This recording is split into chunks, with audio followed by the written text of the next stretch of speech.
Okay, good morning, and thank you all for coming to the El Dorado County Historical Society's Hangtown Fry presentation, a Placerville classic. Most towns don't have a dish named for the town. It's a really special and unique claim to fame we have here. And I'd like to just thank a few people before we get started. We'd like to thank Al and Darcy for hosting us. They own the Placerville Public House.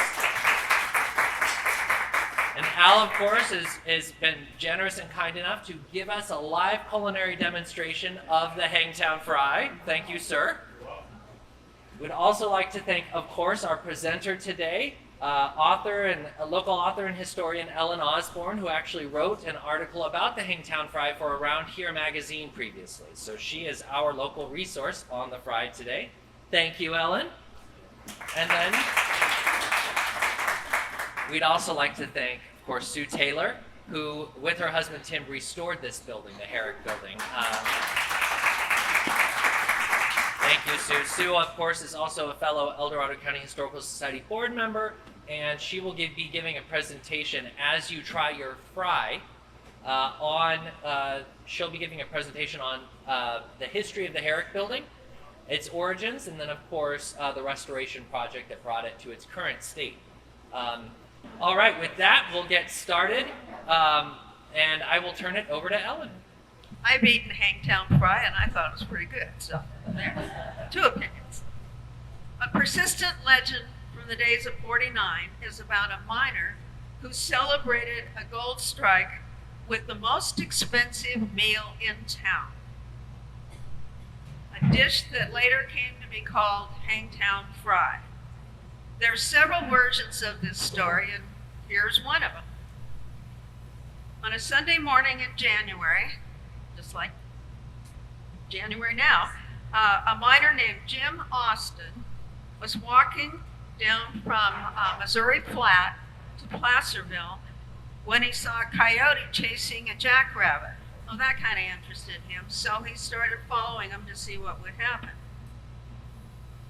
And on the way, he stumbled onto a nugget of pure gold that was worth $260 in 1849 money. Giddy with his good fortune, he headed straight to the Cary House, where he demanded of the bartender, "Give me the best meal you have, the most expensive." And the bartender said, "Well, that would be eggs and oysters." And the miner roared, "Fine, and throw in some bacon." And that was how Hangtown Fry was born. Then he offered to treat all of the hangers-on in the bar to the same repast. As years went by, other miners could follow his example and celebrate a gold strike by having Hangtown Fry. I know a lot of us are in the same age group, so sometimes you need the glasses and sometimes you don't. These great old stories from the gold rush days were always hard to verify, but generally have some truth to them. The famous creation of Hangtown Fry is supposed to have taken place in the Cary House, but in 1849, the hotel, while owned by William Cary, was called the Placer Hotel and was located across the street from its present location. Other sources say it was the El Dorado Hotel. But no matter, the legend has firmly affixed itself to the Cary House. So how costly was this most expensive meal? In 1849, food prices were very high, depending on how scarce an item was or how far it had traveled to reach the gold field. Eggs, for instance, were either $1 or $3 a piece. This omelet, for that is what a Hangtown Fry is, probably contained 3 eggs. Where did the oysters come from? Live oysters were packed in barrels of seawater and rushed up to the mining district for consumption by the miners. They may have been imported from the future state of Washington, where the Olympia oyster is considered a delicacy. Or they may have been harvested a little closer to home, San Francisco Bay, where oysters were quite abundant at the time.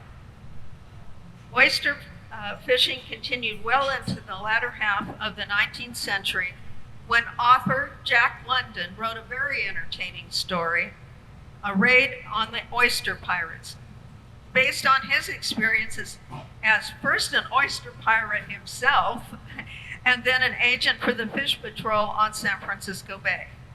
Canned oysters from the east showed up a few years later. Sue, is this where you'd like to show your... Sue made a very interesting discovery. This is new. So as we were excavating the Hangman's building underneath, we discovered all these oyster shells. So these are actually from the original shells that they would have been eating in the 1800s. So I'm going to pass this around and share it with you. You probably don't want to touch it, but... Smell. I don't know if you want to just... Yeah. Tradition set the number of oysters in this dish at 3. A meal of oysters is said to have cost $6 at the time, approximately a $0.50 each. Next slide. Bacon was ubiquitous in those days. Every immigrant and miner had it on hand. In fact, a lot of the miners thought it showed up on the menu far too often. An 1850 menu from the El Dorado Hotel set the price of bacon at $1 per serving. It wasn't the tiny strips of bacon that we see today. It was more like a chunk of cured pork, from which pieces were hacked off as needed. It served the dual purpose of greasing the frying pan for the eggs.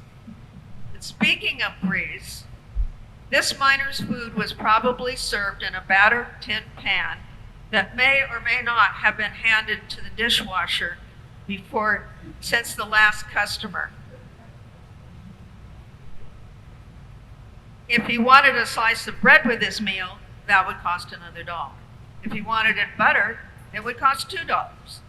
If the miner was in a really celebratory mood and wanted to wash down his meal with a bottle of French champagne, that would add another $5 to the bill. Using the prices in 1849, our miner friend had to weigh out about $17 in gold for his feast.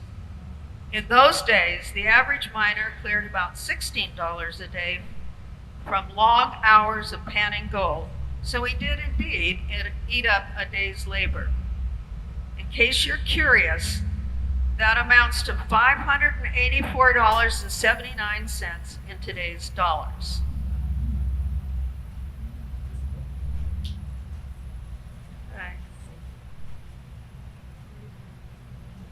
This 1858 advertisement from the Arcade Restaurant and Bakery, which is roughly the present location of the Gold Country Artist Gallery, depicts what may be an early reference to the popular combination of ingredients that comprise the Hangtown Fry, possibly before the dish came to be known by its popular name. By the 1920s, articles as those featured above sung the praises of the Hangtown Fry and its namesake, the town of Placerville, formerly known as Hangtown. This included tourism and culinary columns, and even seafood vendors encouraging folks to buy California oysters for use in an authentic Hangtown Fry. One syndicated food columnist even bragged about how he relished the opportunity to inquire with head waiters of restaurants, those that served the fry nationwide, about the origin of the dish and the town of its nativity. In truth, is that the origin story of the Hangtown Fry has always been shrouded in mystery and lore. However, the local Main Street establishment most likely responsible for the promotion of the fabled dish and its wonderful origin story was none other than the beloved Bluebell Coffee Shop, which opened in 1938 after its predecessor, the Forum Cafe, burned down in an accidental kitchen fire. How many of you ate in the Bluebell? Okay, a lot of people know what we're talking about here. In 1886, Taylor Butts first came to El Dorado County as a teamster for a Monterey-based circus company while they were setting up for a show in Diamond Springs.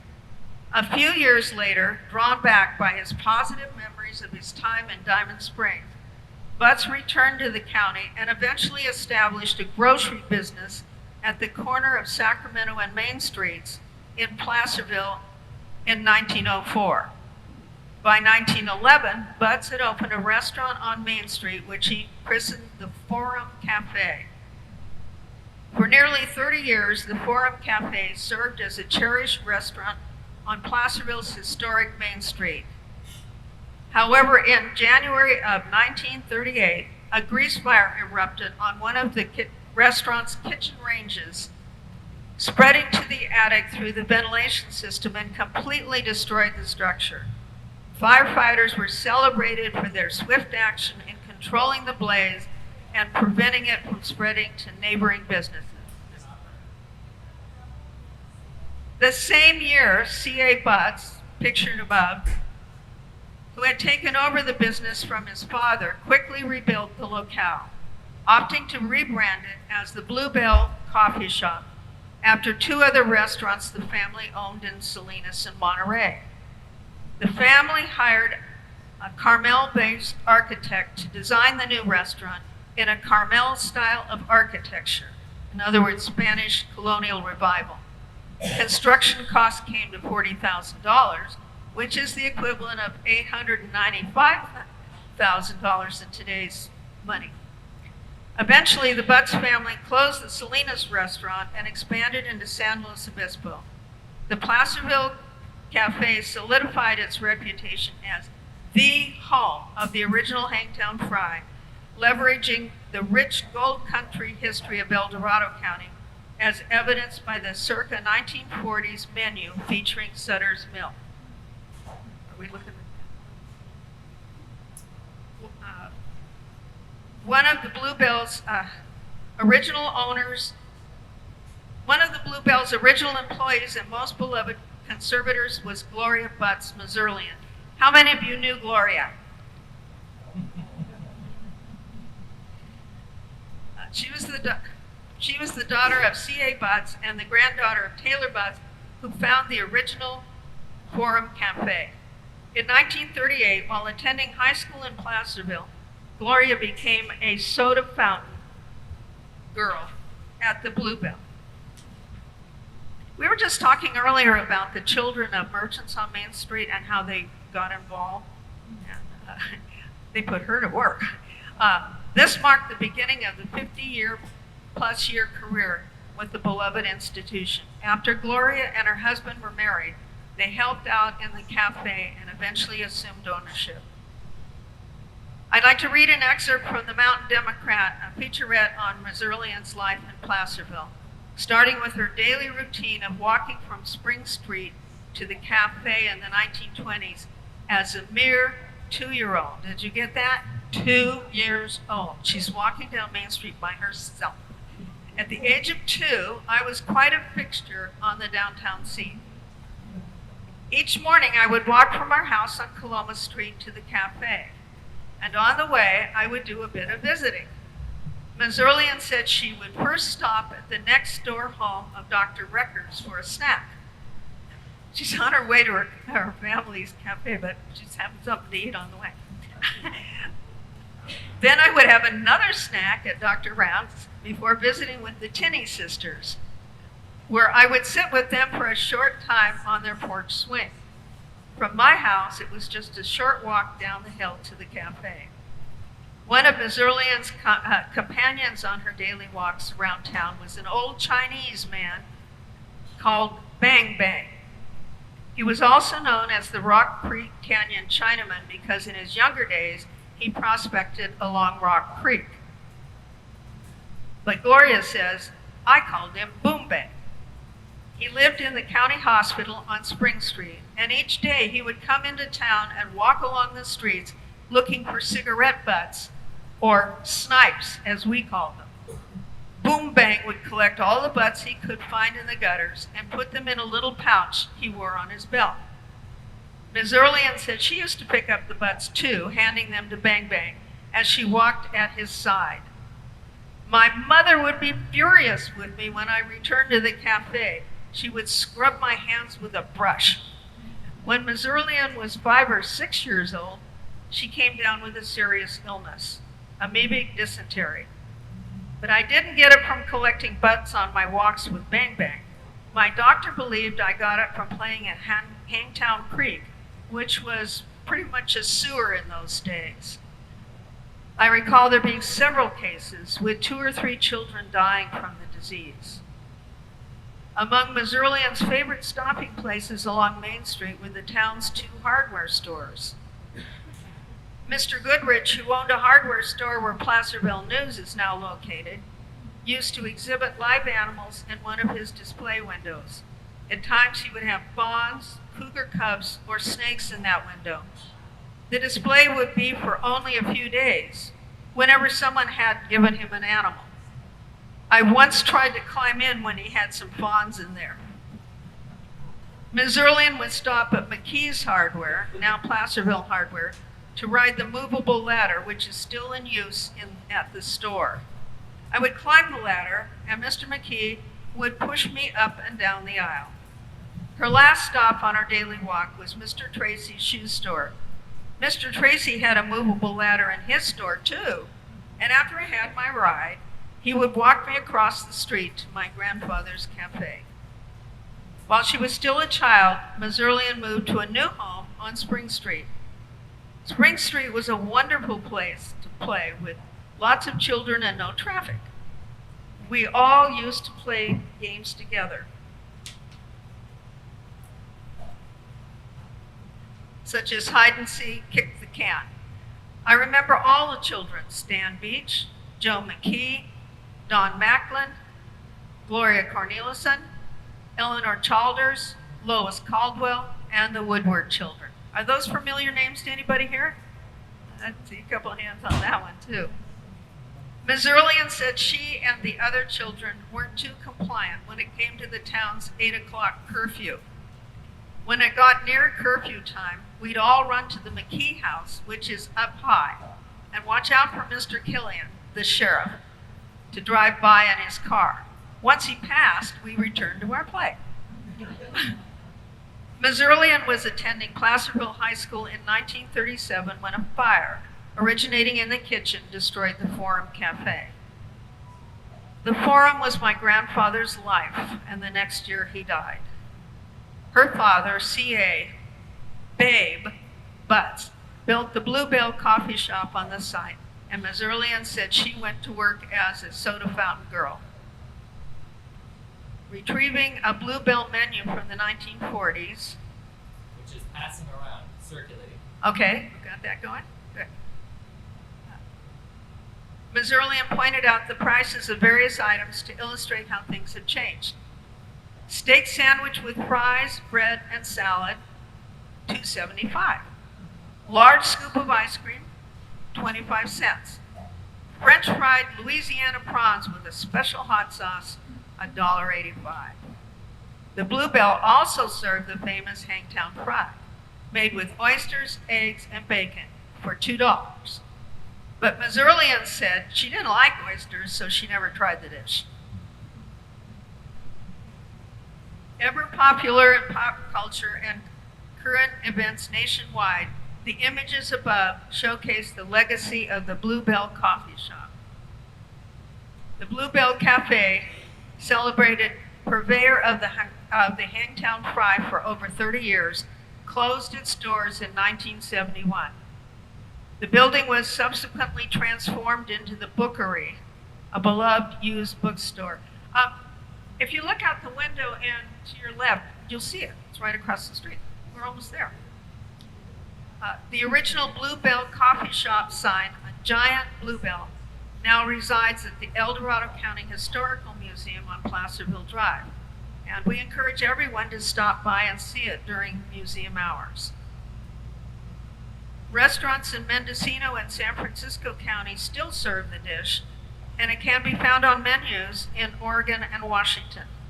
Whether you love it, hate it, or are simply curious, the Hangtown Fry has undeniably cemented Placerville's place in mid-19th century culinary history both in the Sierra foothills and across the country.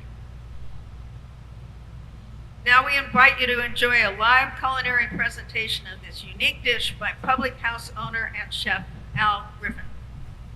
Following the demonstration, you'll have the opportunity to sample this fabled creation. Afterwards, we encourage you to cleanse your palate with one of the many delicious options from the Public House's wonderful menu.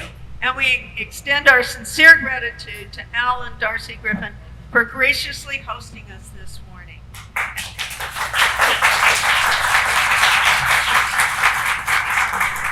So not only are we cooking the Hangtown Fry, but I'm cooking it for the first time. So we're all going to try it together.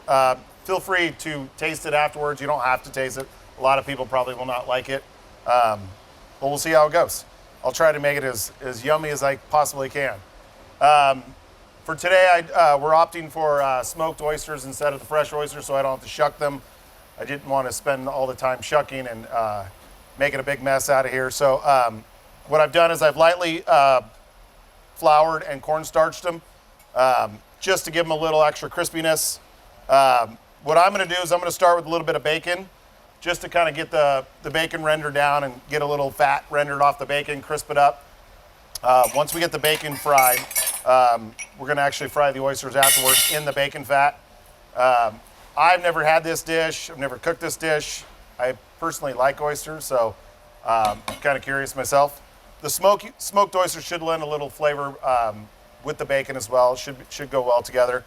The combination is a little strange to me. Eggs and oysters and bacon. I like all the three separately, but together is a little strange. So we'll see what happens. Has anyone actually had this Hangtown Fry before? A couple people? Not many?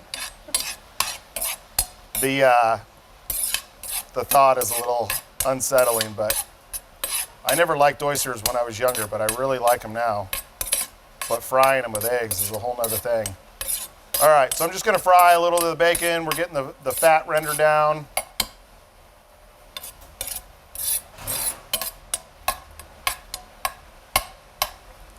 We do have lots of yummy stuff on the menu to cleanse your palate afterwards, so.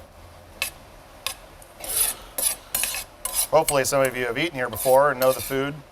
All right, I'm gonna remove the bacon for now. We got a little crispy on the bacon.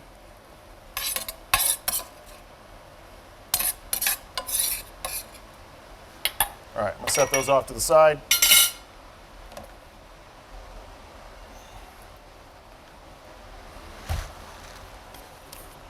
Get this heated up. We're gonna add our oysters.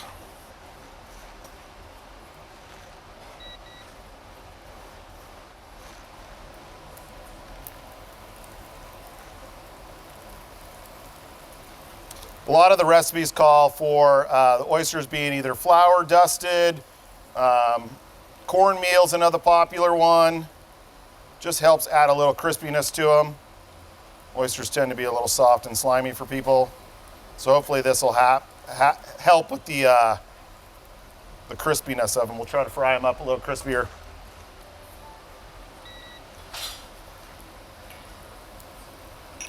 So a little salt and pepper for flavor.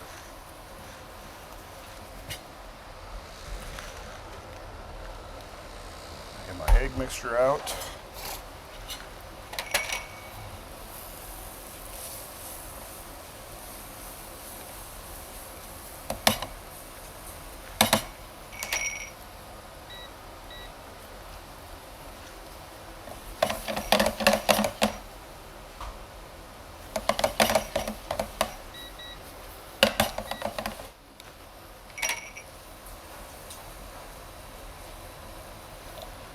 All right, let's get these a little crispier. And then after we're done, you guys, like I said, you're free to sit where you like. We've got a couple servers prepared for you, so Anna and Chandra will be here to take you guys' order if you guys want to order some regular food off of our menu. I do love being here in these buildings. Tim and Sue did an amazing job. We actually eyeballed these buildings years ago when we were down the street. We were right across from the bell tower. unfortunately had problems with that building, and so we were lucky enough to score this spot, having both the Hangman's Tree and this side. It's really nice because they're probably some of the most beautiful restored buildings in Placerville. I love them. All right, get a little more oil on there. These are getting a little crispier. Yeah, we feel like we're kind of stewards of some of the history. You know, I get to hear all the stories from the locals and the history of the building. I've had family members of the Herrick family from this building. I've had family members of the Hangman's Tree come in from the old bartender that owned the place years ago. I got to meet his grandson and took a picture with him, and it's so cool to meet some of the, actually be involved in some of the local history, you know. It's fun. And then I get to try to regurgitate that to all the tourists and all the visitors that come up here to Placerville, you know. It's kind of fun. All right, these are getting a little browned up. I'm going to pull these off here in a second.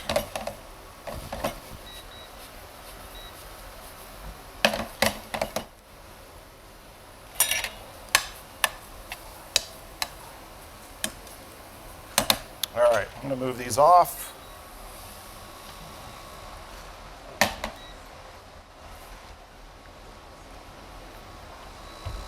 All right, I'm going to start with a little red onion. Some of these recipes vary over the course of the years. I know some of them have a lot of optional ingredients. I'm going to fry up a little bit of the onion and some of the bacon and oyster fat here.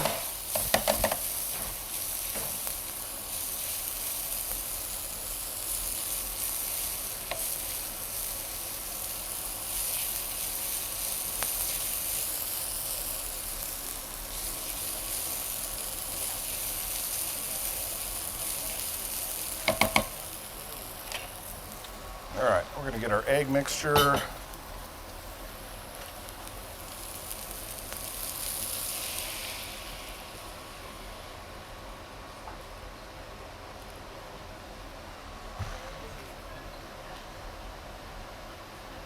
I've seen them done as omelets. I've seen them done as scrambles. Kind of just depends on the process. I did read some of the things where they did use live oyster. Some of them started doing tin and canned oysters.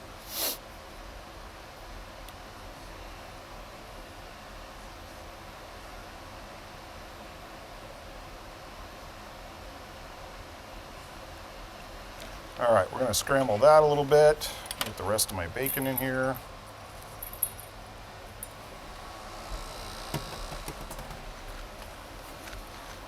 A little salt and pepper.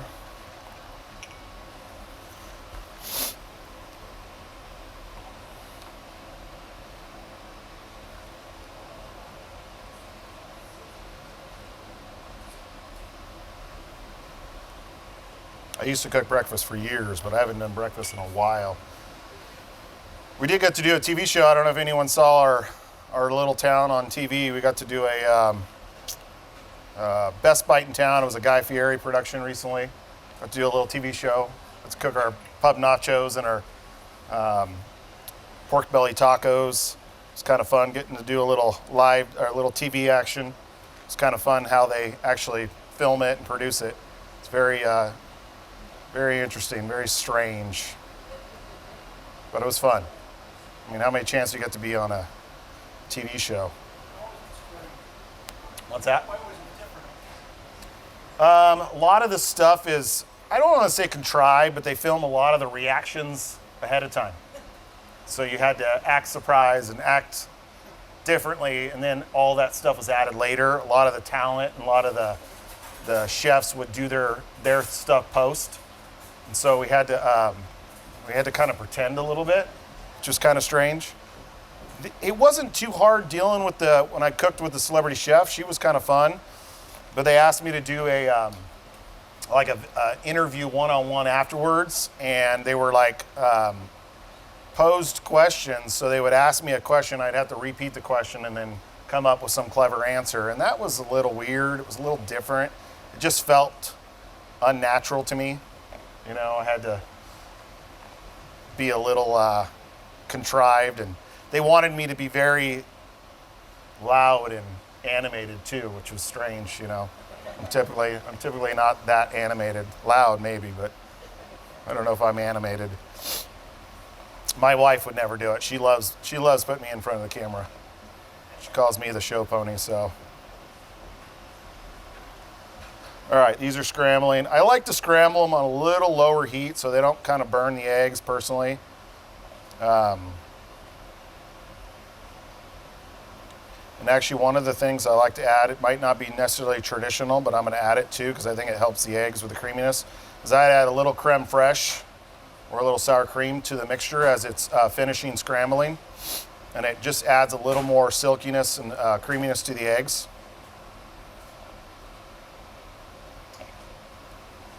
These are getting close.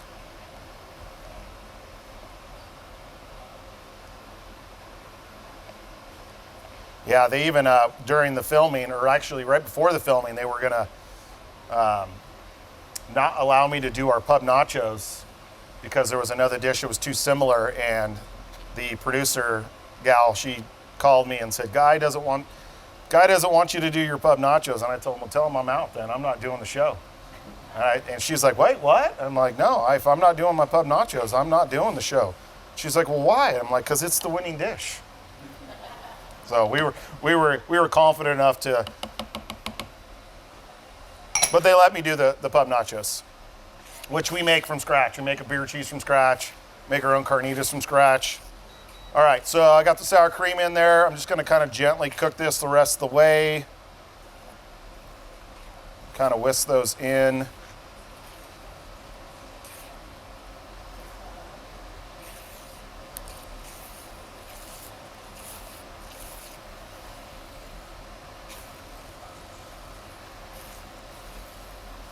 All right, these are almost done. Yeah, we didn't win, but oh well, you know, it was fun. I mean, I got to say I was on TV, and my mom was very proud, and she was a happy mom. All right, these are just about done. Yeah, I mean, I would add other stuff to this, but we're gonna keep it fairly traditional. Once we get these off, we're gonna add a little fresh diced tomato. And it said green onions were optional, so I put them on the side here. If anybody wants to try the green onions. All right, let's get these off.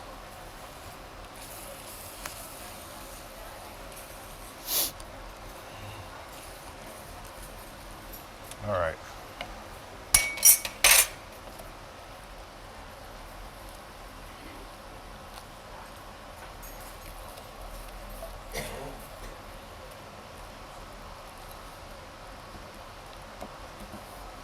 All right, get those out of the way. We are going to top them with our oysters.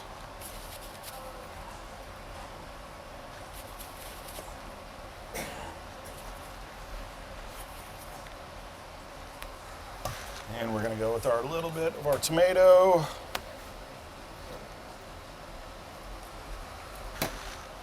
And some of our crispy bacon. Hopefully bacon makes everything taste better.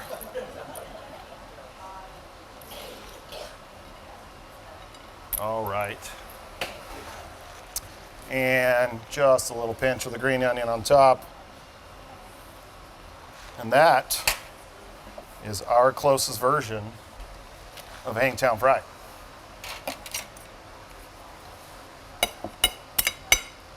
All right, anyone brave enough that wants to taste, feel free.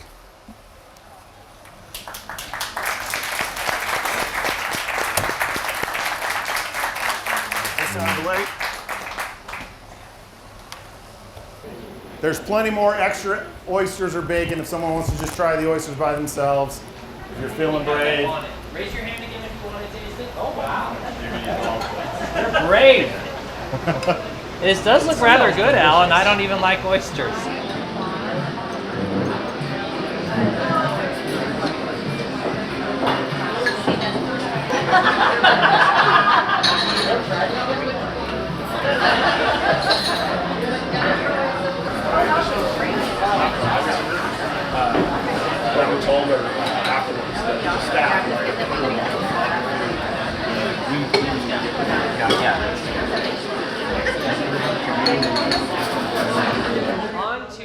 better food and more wholesome topics, I'm going to turn it over to Sue. Thanks. So I need my cheat sheet because there's some of the days and times that I can't memorize. So I'm mainly talking about the history of the Herrick Building. And this originally was called the Jackass Inn. It was on this corner. This corner was Main Street and the road to Coloma. So it had two main streets on its side and front. So this is a picture. Is this the one from Jeff? The great-grandson of the Herricks, Jeff Fez, he gave me a lot of this information, and I think this is a picture he sent. And so he said this is the oldest picture that they have of Placerville that he had, and what it probably would have looked like at the time when Bruce and his wife came here. So Bruce, Orville Bruce Herrick, who went by Bruce, and Elizabeth Cowan is her maiden name. They were married in May 15th of 1849. So that was the year of the gold rush, right? She was 18 and he was 19. In 1850, they came to, headed for Placerville. So a year after they were married, and they had their first son. He was born in November of 1950 and was the first child that was born in the town of Placerville. Their first son lived to be about 54 years old. Their second son lived for 4 years. And then they had a daughter, and she died around in her 20s. And then I think they had, so they basically had 3 children here in Placerville. The oldest went by Wallace. Oh, I should be looking at my picture, sorry. So this is, when they first came, this was the Jackass Inn, and this is the big oak tree that everybody talks about, the hanging tree. And you can still see the road. Here's where the bell tower is down here, so it still kind of jogs the same way, and the Empire Theater. So this burned down a couple times. When Herrick and his wife were coming through town, the owner of the Jackass Inn saw that he had a woman and immediately hired her to be a cook. And so Elizabeth was the cook. They must have done really well because Bruce and his wife ended up buying the property. I think they had a partner. And then they tore down this building, and then they cut down the oak tree. There's a poem about that. The citizens weren't happy even back then. And then built this brick building. So there were several fires after they built this building, but this one didn't burn because of the brick. He actually built a brick plant. The property was discovered over next to the post office, and we're still discovering bricks from that time when he was manufacturing them for this building. Bruce was very prominent in the community. He helped establish the hook and ladder, and when he passed away, they actually had a huge fire.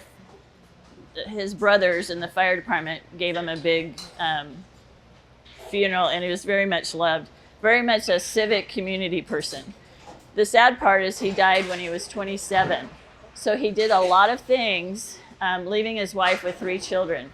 His second son passed away a year later. Across the street, we had the Cary House, and that was run by John Henry Vanderbilt, and he ended up marrying Elizabeth. And then they had 2 more children. She died when she was 33. So so this is Vanderbilt and her.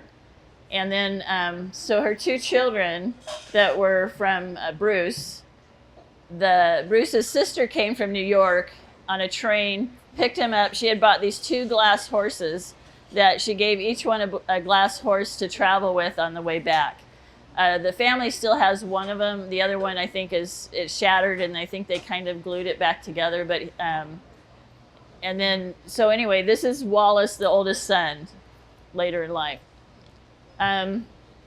So these are different years of the Herrick Building. There's also pictures on the wall. We took this picture and to do a lot of the restoration where the columns are on the outside of the building, and so we kind of followed this. Keep going. So this is what we, let me finish up the Herrick history. Is basically, so she had 2 children with Vanderbert, and they stayed with him. And then, like I said, the youngest 2 went with the aunt. And Jeff, who gave me the information, is a descendant from them. So here's what we got. The owners had already got a demo permit to take the building down. And my husband, well, I interceded and asked the owners if I could help them restore the building. They said, well, no, I'd just rather you buy it if you want to fix it. So I went to my husband and said, I think we're buying a building. Is that okay? Can you help me? So we ended up with this. And then this is actually what it looked like originally when we first got it. Lovely 70s windows and paints. This is the inside. So if you look at the back wall right here, that's the back. We did discover some bottles on this side underneath the floor.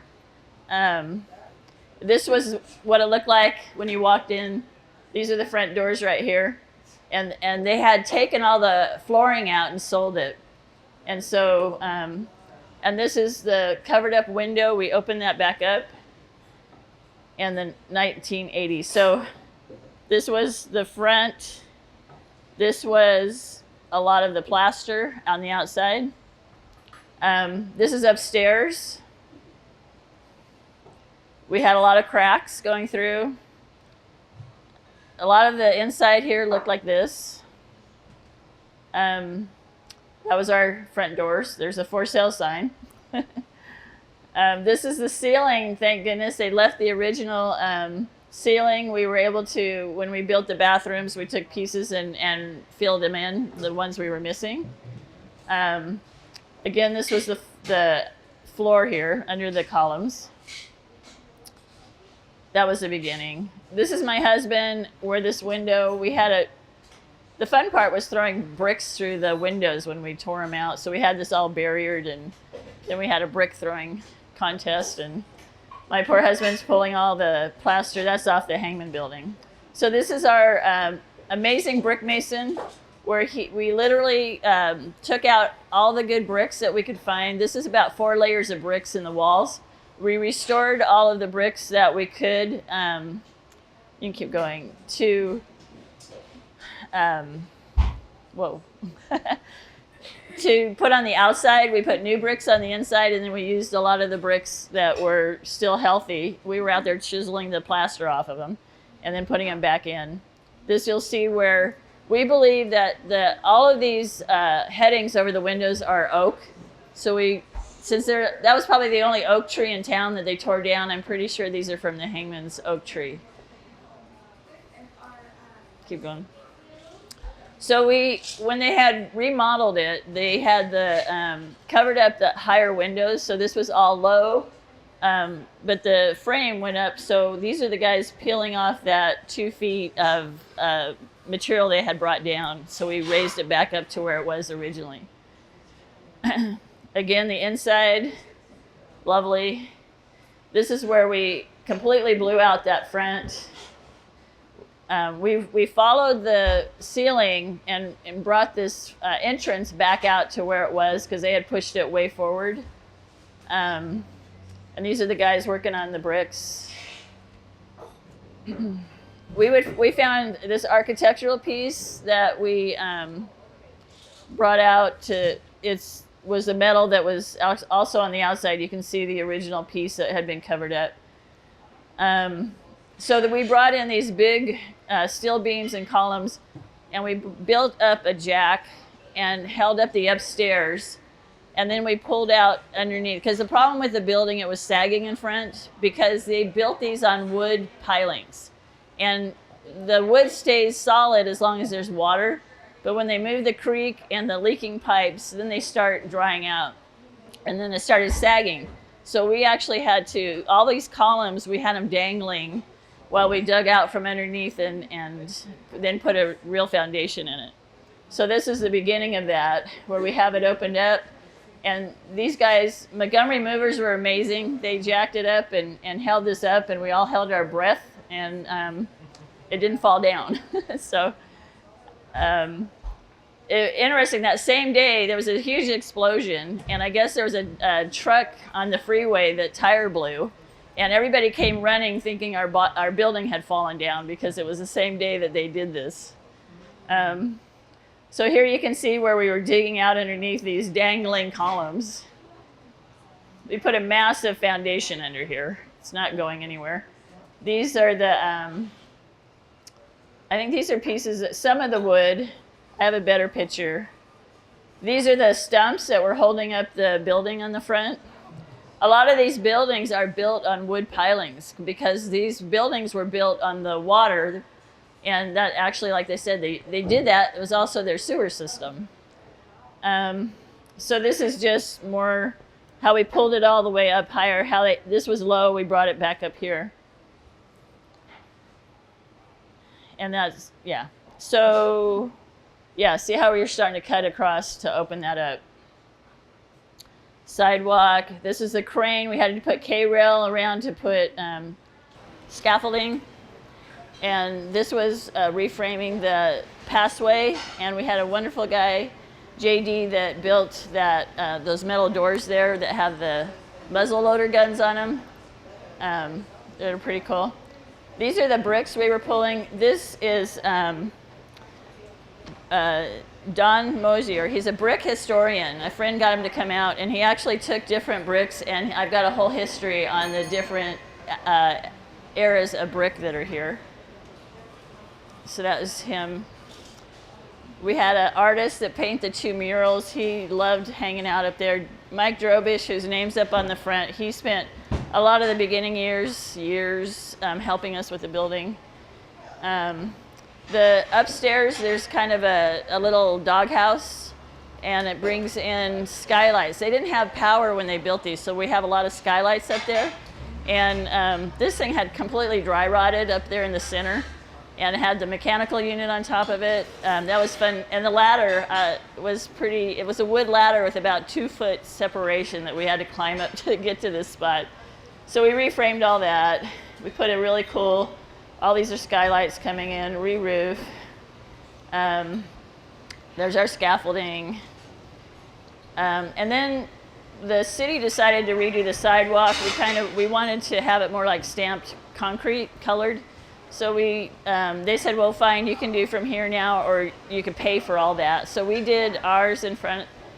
When we excavated this, we found this is the sidewalks that they had in front of and the side of the buildings. It was the herringbone brick sidewalk.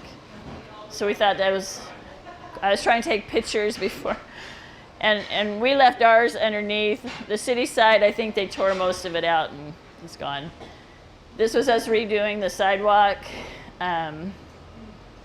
This story with I wanted a 12-inch pattern, and I couldn't find with the stamping. I couldn't find them anywhere, so I put out on Facebook, does anybody have a 12-inch stamp pattern for wood to put on concrete? And I got a Facebook post from somebody, Pilot Hill, I think, that said, yeah, we have like 5 of them. So they let us borrow them to do this. It was pretty exciting.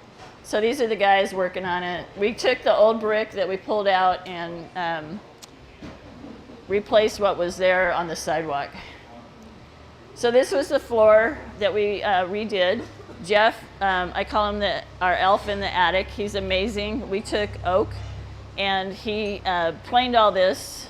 We got it put in place. And then the scary part, we took this steel wool with, you make this black mish that you let it sit and stew, and then we put it on this beautiful wood, this black paint pretty much, which was horrifying. And then I guess I missed a picture, but Matt came and sanded it all off, and then we put this other coating on it. Yeah, so he had sanded this, and then we put this color on it. We're trying to make it look like it had originally. So this, for another day, is what we found when we came into the hangman building, the hangman side. And there were animals in there. There was a cat living in there taking care of the mice. So this is the murals up here. It was pretty horrifying. So here we have a final picture, and that's it today. So I think. Thank you, Sue, for saving this picture. Well, but this was wonderful. Sue, thank you first for saving this note. And Tim. Oh yeah. Oh yeah, him. So we hope you enjoyed today's program on the Hangtown Fry. It does have a fun, colorful history, and it's neat that we have a dish named after one of the towns in our town.